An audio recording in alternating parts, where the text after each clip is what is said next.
Welcome, everybody, to the Fanmouth Daily Fantasy Baseball Breakdown for Monday, May the 5th, Cinco de Mayo. I'm Joe Marsh, joined today by Dave Del Grande, coming off a couple dominant weekend performances. How you doing, Dave? I'm doing good. Looking forward to a new week, though. We start fresh. Exactly. Last week was a big week. Dave was putting up some high scores over at Fanmouth, breaking all kind of records over there. So we'll see if we can keep that momentum going into this week. Big slate of games tonight. A lot of good stuff to go over. If you're just tuning in for the first time, we're going to go through all the positions. We're going to tell you who we like, who we recommend that you should start today, help you build your lineup, and have a little fun. Starting with pitcher. Now, today is a good day for pitching. I think there are several very good options. I eventually pared it down to Scherzer, I think, as the top option, pitching at home. Houston is near the bottom of the league in scoring. They're second in the league in strikeouts.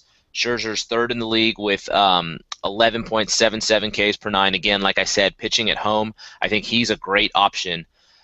I was kind of debating on who to pair him with. I think the top pick is to go with Greinke.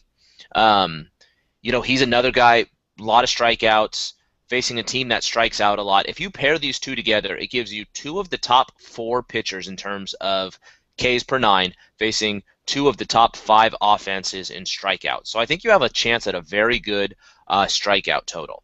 I do like Kazmir a bit, very good left-hander facing a lineup that doesn't hit lefties very well. And then I think you really have to consider, if you want to save some money, Yordano Ventura. I love the way he's been pitching. He's pitching in San Diego, which is a hitter's park, and he's facing the Padres, who are absolutely terrible on offense. They are last in the league in runs scored and have scored 15 fewer runs than Atlanta, who has the next fewest runs. So it's a pretty pitiful offense. I think he'll have a chance to shut them down and add some strikeouts as well. But I would give a slight edge to the Scherzer-Greinke combination. Dave, what are you thinking today? I agree with you almost down the line there. I'm not as high on Greinke as you are. And I actually rate Kazmir slightly ahead of Scherzer. I think both of them are no-brainer kind of guys on most nights. On most nights where you don't have as many options as tonight, you would think, oh my goodness, Kazmir pitches great at home. He's high strikeout. He's pitching against a poor hitting team.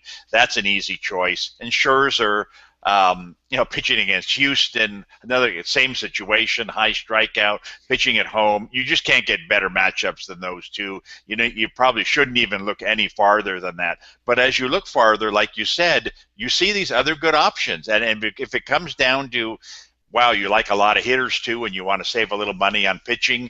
You mentioned Ventura. I think a better choice than him among the guys who are slightly cheaper is Garza. Garza's pitching for one of the top teams. He's at home against Arizona. Again, similar matchup to the ones I was talking about. Arizona's not a good hitting team on the road. Garza pitches well at home. He's not a huge strikeout guy, but he'll get you strikeouts in this kind of situation. He would actually be my third choice, but I have no interest in looking any farther than the top two.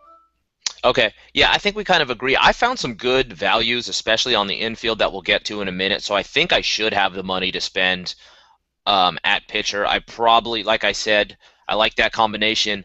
I may have to do multiple lineups because I think I would hate myself if I don't get Ventura in a lineup tonight. So that's probably what I'll go with. I'll probably end up with some combination of Scherzer, Greinke, and Ventura. But like you said, I think Kazmir is a great option as well. And I agree with you there that I think the infield is the place to save money tonight. I think there's a lot of decent options, how we say, in the infield. I think there's some higher price guys you'd want to play in the outfield. So I do think like you said, I do think the possibility is there to pitch both of these high price guys and still put together a decent hitting lineup. Yep. All right, moving back behind the plate, Dave, who are you going to give me a catcher today? Well, a guy who I've given before, crushes left-handed pitching, arguably one of the weakest pitchers going tonight. It's Happ. of Toronto pitching at Philadelphia. Philadelphia has some good platoon guys, good big right-handed hitters against lefties. Carlos Ruiz is one of these guys. Unfortunately, he's been hitting too good. He's moved up the salary charts now to where he's, a top 5 guy. I still like the matchup. I still like to find a way to get him in there. And so if I can, he's going to be my catcher tonight. I think he's the best offensive option going tonight. Yeah, I was with you on that. I was looking at getting some Philadelphia right-handers in there against Hap, but like you said, I think the guys at Fanmouth aren't easily fooled. If someone's hitting well, you're not going to sneak it by them. So they have moved Ruiz up the price chart a bit. So if you're already going to pay that much, I would rather go with Posey, who's only cost you a bit more. Also crushes left-handed pitchers. I think he'll be worth the price tonight as well. He's always a guy you want to have in your lineup when you're, when he's facing a lefty. So I was with you on Ruiz, but I was like, if I'm already going to spend that much, I might as well just put Posey in the lineup. I like that. Yeah. Moving over to first base, who you got there? Well, I think Cabrera is an obvious choice there, but I'm looking to save a little bit. I think I mentioned already that Toronto and Philadelphia. I mentioned Toronto's got a weak left-handed pitcher going tonight. You could argue Philadelphia's got a worse pitcher. I mean, Kendrick has been terrible this year. Even at home, he's been terrible. Toronto's a good hitting team. I think this is going to be the highest scoring game on the board tonight, and that's something to say because there is a game in Colorado tonight. But you got 2 bad pitchers. You got 2 teams. You got Phillies who hit lefties. You got Toronto who hits righties. And so I'm going to be looking to get some Toronto guys in the lineup as well. Francisco is a guy who's come in, Lind is injured now. Francisco's come in and has been playing quite a bit. He's swinging a hot bat in the middle of their lineup. They actually played him at third base the other day. They play him at first base sometimes. They're just trying to get his bat in there, and they're on the road, so they don't have a DH. So he's usually a DH type of hitter. But he's a very cheap guy, and I think I'm going to go with him, save some money, and go for the matchup rather than to go with a big name like Cabrera. Yeah, I think we're on the same page. I put Cabrera as my top high-priced option, but I'm probably not going to pay that much. I'm probably going to pay at pitcher, pay in the outfield, save money on the infield. So I'll give you Lyle Overbay. Not the everyday starter, a platoon guy, so he's very cheap, but I think he will be in the lineup against the righty Bolsinger, who's very bad against lefties. Overbay's the lefty that they bring in to hit against righties. He's hitting 300 this year against righties. Now, Milwaukee does not have a lot of left-handed bats, so wherever they are in the lineup today, that's what I'm going to take advantage of. So I'm going to get their few left-handed bats into the lineup. Moving over to second base, go ahead and pick up right from there and put Scooter Gennett in there. So to give you the exact stats, lefties are hitting 405 this year against Bolsinger. Gennett is a guy who's a lot better against right-handed pitching than left-handed pitching. And, with the righty on the mound and Montero behind the plate, Montero's only thrown out 2 of 19 base stealers. I like his shot at a stolen base if he can get on as well. So I think I'll give you Overbay, Gennett. I think those are good spots to save money on the infield, help you build the rest of your lineup. What are you thinking at second base? I like that. You've talked me into that. I know that he's your guy. It's a good matchup for him. I kind of overlooked him as I was looking initially at making my selections. If I need to save money there, that's a direction I'll go in. Of all the infielders today, I think the one guy to spend some money on is Utley. I talked a minute ago about the matchup, the Blue Jays against the Phillies. I'm going to want to get exposure on both sides of that matchup. I think that Utley is Philadelphia's most potent hitter and should do well in this matchup. And so, by spending a little at the other 3 infield positions, maybe I can spend a little bit here on second base. He's going to be my choice. But like I said, if he doesn't fit into my equation, got no problem going with Gennett, just like you said. All right, good stuff there. Moving over to third base. Another really good money-saving option that I like here is Lonnie Chisenhall. He's a guy who hits 347 against right-handed pitchers. They typically move him up in the order when they're facing a righty. He hits usually 5th, sometimes 2nd, but usually will have a good spot in the lineup. You got Gibson, who's given up a 333 batting average to lefties, has a 9 ERA on the road this year. I think Chisenhall is probably one of the top left-handed bats for Cleveland. They don't really offer a ton this year as far as left-handed hitters, but I think Chisenhall, especially the way he's been hitting righties, I think that's a great place to save some money. What are you thinking? Oh, I couldn't agree more. He's my number one choice at third base. I mentioned earlier that I'm looking to save money on the infield. Here's a guy where you save money, you don't lose anything out of production. You could argue he's given the matchup as good of has a nice potential as anybody among the third basemen tonight. Interestingly, another guy I would consider is from the same team. Carlos Santana plays third base sometimes, is actually listed as a third baseman on Fanmouth, which is unfortunate because he does catch. And if he were listed as a catcher, he would be my catcher selection. He's actually coming off a really nice week. So I'd be looking to get both of those guys in the lineup if I could get, obviously I'm not going to play them both at third base, and I don't really want to use one of them as my utility. But, man, if I could sneak Santana in there as a catcher, I'd play both of them. But among the two, I'd certainly play Chisenhall first. All right, good stuff there. Who do you like at shortstop today? Well, again, I'm in money-saving mode. I think Ibar is a good selection tonight. He's a steady player. He's not Tulowitzki. He's not Ramirez. He's not going to hit a home run for you. But in a nice matchup, they're facing the Yankees tonight. The Yankees' worst pitchers going tonight. Phelps. I think the Angels are going to score some runs. This kind of game where Ibar is going to get a couple of singles. He'll score a run for you. Maybe he'll steal a base. Maybe drive in one. You look up, and he's going to give you a nice solid production at a very mid-range price. So, that'll be my choice there at shortstop. Okay. Yeah, I'm with you I like Tulowitzki, but that's just way too much to pay. He's very expensive today. I would rather have a little more balance on my offense than really splurge for someone like Tulowitzki. I would, one good low price, I may end up going with like a Jose Reyes, but another good low price option is Starlin Castro, the way he's been hitting. His last 8 games, he's got 12 hits and 2 home runs. He's really taken off since they moved him into that cleanup spot. He hadn't hit there a lot before in his career, but since he's been there, he's been hitting very well. Hitting 303 this year against lefties, facing Quintana, who's allowed a 308 batting average on the road. I think he could be a good bet, to get a couple hits, and hitting in that cleanup spot may have a chance to drive in a few runs. I think Quintana's a guy you need to take a bit of advantage of as well. He's one of the weaker pitchers going tonight.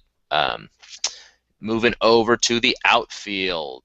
I think we like a few of the same guy. We both have Bautista as our home run pick. This guy absolutely assaults left-handed pitching. He's got a 1.273 OPS. I'm not sure if you realize this. He's reached base in every single game this year. He's reaching base at an incredible pace. I believe his on-base percentage is around 470. If he doesn't hit, he's getting a couple walks every game. It's been really good. He's giving you a high floor and obviously always potential to hit home runs. Like I said, I've saved some money on the infield. I may be able to pair him with Stanton. He's another guy that I like facing lefties. He's got a 1.092 OPS against lefties. He's got decent career numbers against Nice. He's 7 for 18 with 2 home runs. Another guy, like you mentioned with Ruiz, I like Marlon Byrd. He's a guy who crushes left-handed pitching. He's hitting 321 with 2 homers and 28 at-bats against lefties this year. I think he's a good option. What are you thinking in the outfield? Well, I agree with you. I've kind of mentioned as we've gone along here, I've kind of focused on a handful of games, but the top 3 games I think tonight to attack are Cleveland in their matchup against Gibson. You mentioned Gibson's stats earlier. And then the Toronto-Philadelphia matchup, going with both sides of that game. And if you look at the outfielders on just those 3 teams, Cleveland doesn't have a lot to offer. I've mentioned a couple of Cleveland infielders, but I'm not really interested in any of their outfielders. But these other 2 teams, Toronto and Philadelphia, you could make a case for all 3 outfielders on each of those teams. I think I could very well fill my outfield with just those 2 teams. You mentioned Bautista, who I think is a no-brainer. I think Melky Cabrera ranks right up there, among the no-brainers as well. And Rasmus, has been hot. He's been a hot hitter. He had 3 homers last week for Toronto. I mean, you could argue he could be in there. On the other side of it, you've got these Philadelphia guys who hit left-handers well. Not only Bird, but Mayberry is someone who they play a lot against lefties. And his price, he's like the cheapest price on the board. And then there's Dominic Brown, who hits left-handers well. Now, they've been playing Revere some in the outfield as well. I'm going to have to check the lineup to see who they're playing out there. But I do like Bird. I do like Brown. I'm just going to I'll play that one by ear, but almost for sure I'm going to have, well, I know for sure I'm going to have Bautista in there, and almost for sure I'm going to have Cabrera. So without looking any farther than that, I think there's 5 or 6 really good options in that game alone. Yeah, I like Melky a lot. Another guy that I like a bit is Coco Crisp. He's facing the big right-hander in Chris Young. He's a guy, he's 6'10". He's got that long delivery. We've talked about this before. He's an easy guy to steal on because he's so long to the plate. So I like Crisp, his chance to get a stolen base if he can get on base against Chris Young. Chris Young's been pretty good this year, but Coco's got a bit of pop from the left side, and like I said, a good shot to steal some bases. Well, you mentioned, we probably have been remiss in not talking about the A's a little bit more against Young. I mean, Young has not pitched well on the road this year. 2 road outings, 1.50 WHIP, which is below average. And so it'd be nice to get a couple of A's in there. Crisp is a good choice. Lowry's a good choice. Cespedes is playing well. I think you could make a case for all 3 of those guys. But I like a lot of other hitting options tonight. It's very possible I won't have any A's going tonight. Yeah, and Brandon Moss is a guy I always like when there's a righty on the mound, but I like Overbay's matchup and price a lot better. So I'm with you where I there's opportunity to get him in there, but there's other choices that I like. All right, that wraps it up. We'll go ahead and give you our final word. The way my lineup's going to look is spending money at pitcher. Like I said, probably Scherzer and Greinke, maybe Scherzer and Ventura for a few lineups. Saving money on the infield, I like Overbay, I like Jeanette, I like Chisenhall, and then probably spending some money in the outfield. I like Bautista and Stanton. I'm going to get those guys in there. Probably one other, maybe Marlon Bird, maybe Melky Cabrera, something like that, maybe Coco Crisp. But that's pretty much how my lineup's going to look. It'll be cheap on the infield, couple big boppers in the outfield, and pretty well set up at pitching. Dave, what are you thinking today? Well, we're on the same page. Is that I think today's the day you've got to anchor your lineup with pitching. There's just, to me, there's 2 choices that you almost have to take. I mean, on any other day, they would be no-brainers. And the only reason they aren't today is because there's maybe a 3rd and a 4th guy you would be considering on both days.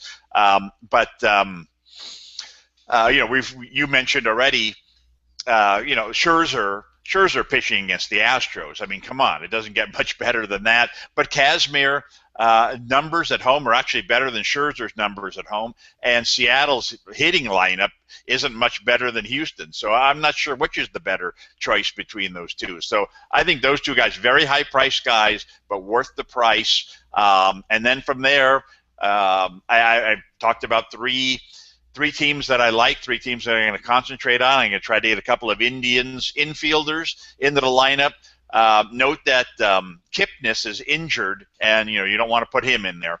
But Chisenhall, Santana, these would be 2 guys I would definitely consider. And then in the outfield, concentrating on Phillies and Jays with Bautista, definitely an anchor in my outfield. So I mean, if the one guy I really want to spend money on in terms of hitter is going to be Bautista. So between him and the 2 pitchers, there's a big chunk of my money, and we'll see who else fits in. But I really like the lineup today. Anytime I feel really good about my 2 pitchers, I really like my lineup. So and it's sometimes you're in a situation where, well, everybody's going to have these 2 pitchers going. So you don't really get an advantage pitching these guys, but even you and I can't agree on the top pitchers. And then there are others like Garza. I even throw McAllister of Cleveland in there, who I think has a really good matchup tonight. You mentioned Ventura as well. So there's other pitching options that I think others who don't like to spend as much money on pitching will go with. So I feel good that, okay, good, give me the advantage in pitching, and I think I'll beat you. So that's going to be my strategy tonight. All right, perfect. That wraps it up for today. Dave and I will be back talking baseball on Wednesday. Thanks to you guys for tuning in today.